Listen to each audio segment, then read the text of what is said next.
Depois da alta intensa, ainda há espaço para crescer? A Marco Polo continua robusta e sustentável? Para 2025, as perspectivas ainda são boas? Olá pessoal, meu nome é Rafael, falo do canal Ponto de Investimento. Peço que curta e compartilhe o vídeo, comenta para gerar engajamento. E hoje nós vamos falar do quarto TRI de 2024 da empresa Marco Polo. Então, sem enrolação, vamos lá. Aviso importante: vídeo puramente educacional e informativo, não é recomendação de compra, estude sua própria carteira, siga na sua estratégia, que no longo prazo não é apenas uma estratégia vencedora, são várias. Vamos lá. Conferência de resultados, quarto TRI de 2024. Quero mostrar para vocês rapidamente a composição acionária da Marco Polo. O grupo controlador detém 22,9% das ações totais, porém percebam que as ações que têm preferência nos votos do conselho, eles detêm 51,79%, ou seja, o grupo controlador ainda detém o voto final no conselho. Acionistas no Brasil, 36,63% e acionistas no exterior, 39%. É o que eu sempre falo, pessoal. O doméstico dificilmente faz preço. Quem realmente faz preço são os acionistas no exterior, que a gente observa mês a mês que o volume negociado na bolsa sempre gira em torno de 50% a 55%. Então, quem faz preço na bolsa são os acionistas do exterior. Vamos falar um pouquinho do perfil da Marco Polo. Ela é protagonista no mercado mundial de ônibus e é líder no setor brasileiro. Foi fundada em 1949, ou seja, a empresa tem mais de 70 anos de mercado e a companhia é aberta desde 78. Ela tem 16 mil colaboradores e produz mais de 15 mil ônibus por ano. Destaques do quarto TRI de 2024.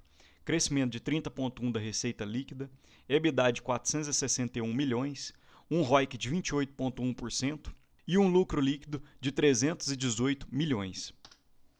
Produção brasileira de ônibus. Entre 2012 e 2023, a idade média da frota brasileira passou de 8 para 11 anos.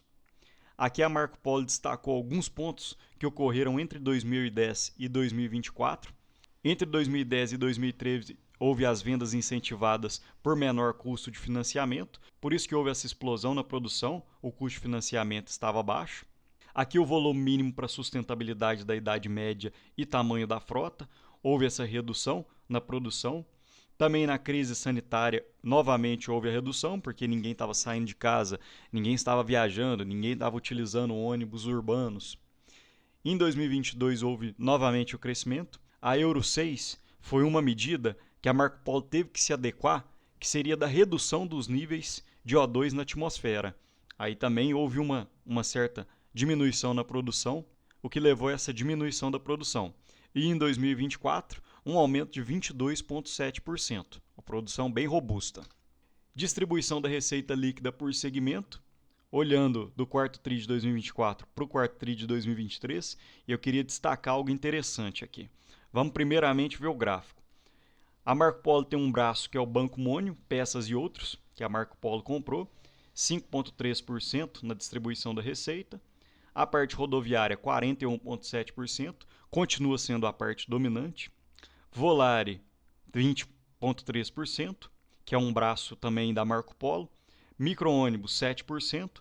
Chassi, pouca coisa, 0,8%. E urbanos, 24,9%. Mas o destaque que eu queria falar com vocês é que, mesmo com a receita crescendo, a Marco Polo aumentou. A receita da Volare e dos micros aumentaram em relação às outras receitas. Passou de 3,2% para 7% em micros e a Volare passou de 12,3% para 20,3%. Aqui os segmentos onde a Marco Polo atua: segmento rodoviário, segmento de ônibus pesado para transporte de passageiros em rodovia; urbano, segmento voltado ao transporte público nas cidades; micro-ônibus, apresenta característica semelhante ao rodoviário urbano, dependendo do modelo; e o Volare, correspondente à unidade de negócio Marco Polo, que vende o veículo completo, que é a carroceria mais chassi, e é idêntica ao segmento de micro. Só um detalhe: o segmento de micro ele engloba o turismo e o transporte escolar. Resultados do quarto TRI de 2024 e o consolidado anualizado. A receita líquida total houve um crescimento TRI por TRI de 30% e no anualizado um crescimento de 28,6%. Lucro bruto, um crescimento de 31,9% e na parte anualizada 38,5%.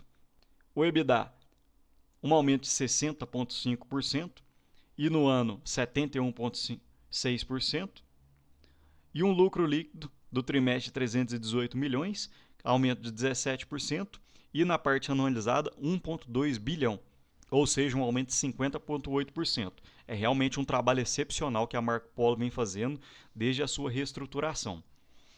Aqui uma visão geral que a Marco Polo destacou: no segmento rodoviário, a carteira de pedidos permanece longa e consistente, semelhante ao que vimos em 2024. Ou seja, pessoal, boas perspectivas para 2025. Segmento urbano: após a retração do volumes em 2024, esperamos recuperação em 2025. Essa recuperação deve acontecer, principalmente porque a frota vai ficando velha, então tem que haver essa renovação.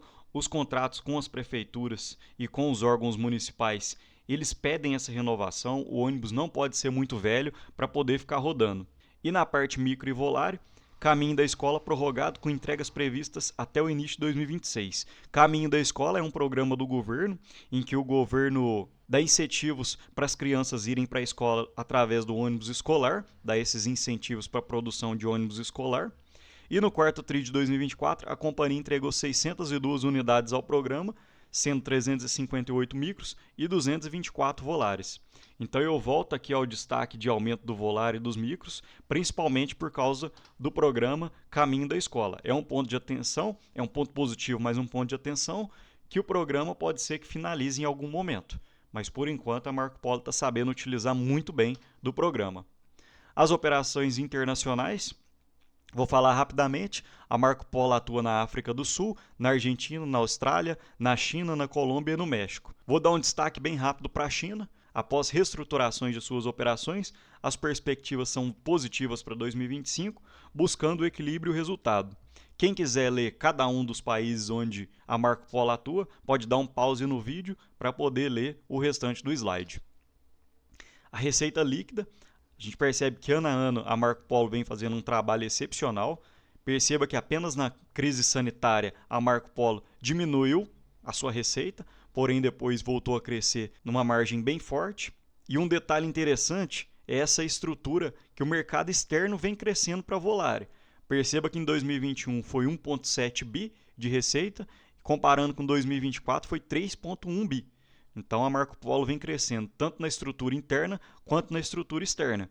Isso é muito interessante para você diversificar a sua receita, porque às vezes você tem um baque na parte interna, mas a parte externa compensa e vice-versa. Lucro e margem líquida: o lucro líquido também vem crescendo ano a ano e a margem líquida também. Ou seja, a Marco Polo tem feito um trabalho de equilíbrio tanto no custo do produto vendido quanto nas suas despesas, porque ano a ano a Marco Polo vem conseguindo ter uma margem do lucro líquido maior. Endividamento: quando a gente olha a dívida líquida industrial, encontra-se em 0,1, porém o que a gente realmente tem que olhar é a dívida líquida financeira, pessoal. Para você saber a alavancagem real da empresa, você divide a dívida líquida pelo EBITDA, ou seja, 1 bi e 32 dividido por 1 bi 625, dá 0,63. Uma alavancagem bem tranquila, bem controlada, um pouco mais de metade do ano do EBITDA já conseguiria quitar essa dívida líquida.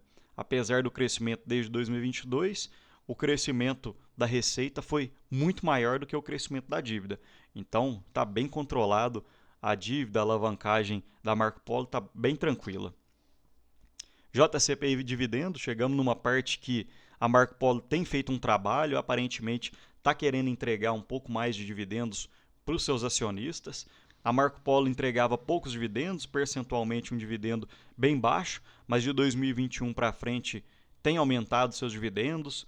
Dependendo do payout que a Marco Polo produz, consegue entregar um dividendo muito forte. Em 2022, um dividendo de 8,3, em 2024, um dividendo de 6,4, e houve a aprovação de dividendos extras, então esse percentual aqui deve crescer, deve ir em torno de 9 a 9,5%, percentual de dividendo muito interessante que a Marco Polo vem entregando, e esse é um trecho da minha planilha pessoal. Atualmente o P sobre VP encontra-se em 1,61, o lucro líquido de 1,222 milhões, um preço sobre lucro de 5,3 e um lucro líquido projetado, coloquei um crescimento de 10% aqui, mas ainda é muito cedo para para a gente realmente saber. Isso aqui foi apenas uma projeção, algo que a gente pode entender. O CAGR da Marco Polo encontra-se muito forte.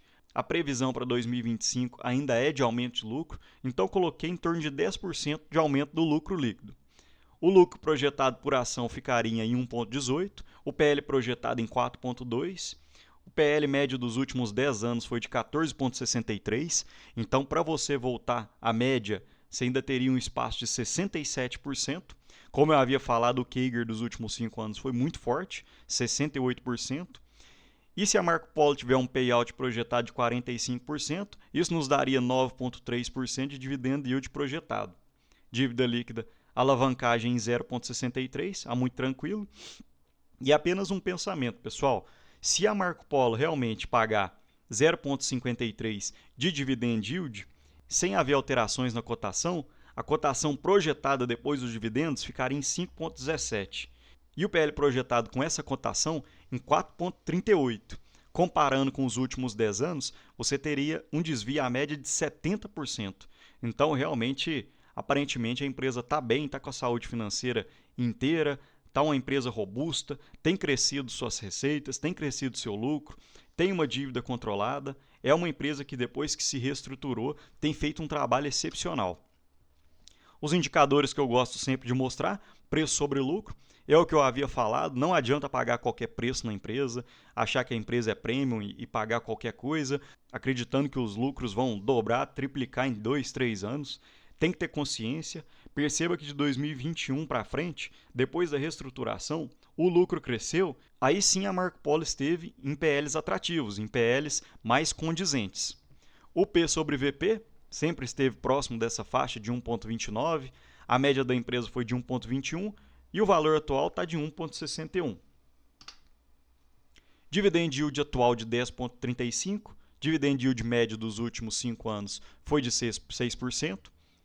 A Marco Polo tem uma frequência de pagamento de 4 vezes por ano, uma frequência muito boa entre dividendos e JCP, e paga bem rápido depois da data com. Então, uma empresa boa para a gente aplicar a estratégia do dividendo inteligente, que é você pegar o dividendo, reinvestir na própria Marco Polo ou em outra empresa, já para colher os frutos do dividendo no próximo dividendo.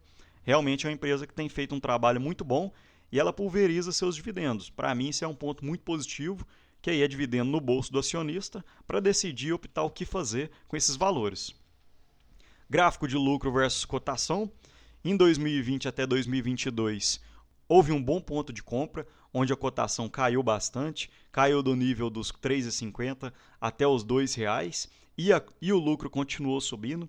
Porém, a gente percebe que de 2022 para frente, quem conseguiu pegar essa cotação aqui teve um aumento muito substancial, tanto em dividendos quanto no valor da ação, porque o valor da ação saiu de R$ 2,00 para o valor de hoje, de R$ 5,50, entre R$ 5,50 e R$ 5,60.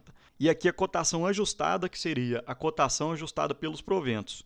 Se você tivesse pego essa cotação de 2022 até 2024, até a data atual, você teria tido um aumento muito substancial no seu patrimônio, além dos altos dividendos pagos. Então é isso, pessoal. Falei um pouco dessa empresa aqui hoje. É uma empresa que está no meu radar. Muita gente me pergunta, pede para eu gravar vídeo. Queria gravar para mostrar um pouco para vocês que realmente é uma empresa que tem gerado valor para o acionista. É uma empresa que a gente tem que manter no radar. Apesar do gráfico indicar que a cotação está em linha com os lucros, existem várias casas de análise que ainda estão indicando compra para dividendos e para valorização. Peço para curtir e comentar o vídeo. Me mandem assuntos que queiram falar nos próximos vídeos. Deixo aqui um abraço e uma boa semana a todos.